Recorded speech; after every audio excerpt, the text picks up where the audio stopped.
ನಮ್ಮ ಮಾಗಡಿ ತಾಲೂಕಿನಲ್ಲಿರ್ತಕ್ಕಂಥ ಅನೇಕ ದೇವಸ್ಥಾನಗಳಲ್ಲಿ ಮಾಗಡಿ ರಂಗನಾಥ, ಸಾವಂತದುರ್ಗ ಮತ್ತು ಇಲ್ಲಿಯ ಸುಗ್ಲಳ್ಳಿಯ ನರಸಿಂಹಸ್ವಾಮಿ ಭಾಳ ವಿಶೇಷವಾಗಿ ತೇರು ನಡೀತಕ್ಕಂಥದ್ದು. ಮತ್ತು ಇಲ್ಲಿಯ ವಿಶೇಷ ಅಂದರೆ ಗರುಡೋತ್ಸವ.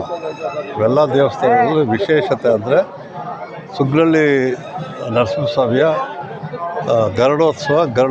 ಇಲ್ಲಿ ಪೂಜೆ ಭಾಳ ಪ್ರಸಿದ್ಧಿ. ಎಲ್ಲ ಕಡೆಯೂ ನರಸಿಂಹಸ್ವಾಮಿ ದೇವಸ್ಥಾನಗಳಿದೆ. ನರಸಿಂಹಸ್ವಾಮಿಗೆ ಅನೇಕ ಹೆಸರುಗಳಿದೆ. ಉಗ್ರ ನರಸಿಂಹ, ಬೇರೆ ಬೇರೆ ಹೆಸರುಗಳಿದೆ. ಇವತ್ತು ಅಲ್ಲೂ ಕೂಡ ಇದ್ರ ಹತ್ರ ನಮ್ಮ ತುಮಕೂರಿನ ಪಕ್ಕ ದೇವರಾಯದುರ್ಗದಲ್ಲೂ ಇವತ್ತು ಪೂಜೆ ಇದೆ. ಭಾಳಷ್ಟು ದೇವಸ್ಥಾನಗಳಿದೆ.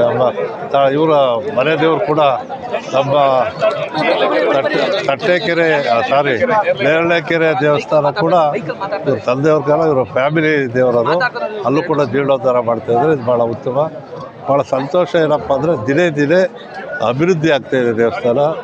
ಅಥವಾ ತೇರು ಮಾಡಿಸಿದ್ದಾರೆ. ಇನ್ನು ಅನೇಕ ಏನೇನಾಗಬೇಕು ಆಗಲಿ. ಮನುಷ್ಯನಿಗೆ ನೆಮ್ಮದಿ ಸಿಗಬೇಕು ಅಂದರೆ ಕನಿಷ್ಠ ದೇವಸ್ಥಾನಗಳಲ್ಲಿ ಒಂದು ಅರ್ಧ ಗಂಟೆ ಬಂದು ದೇವರಲ್ಲಿ ಬೇಡ್ಕೊಂಡ್ರೆ ಅದು ನಮಗೆ ನೆಮ್ಮದಿ ಸಿಗುತ್ತೆ.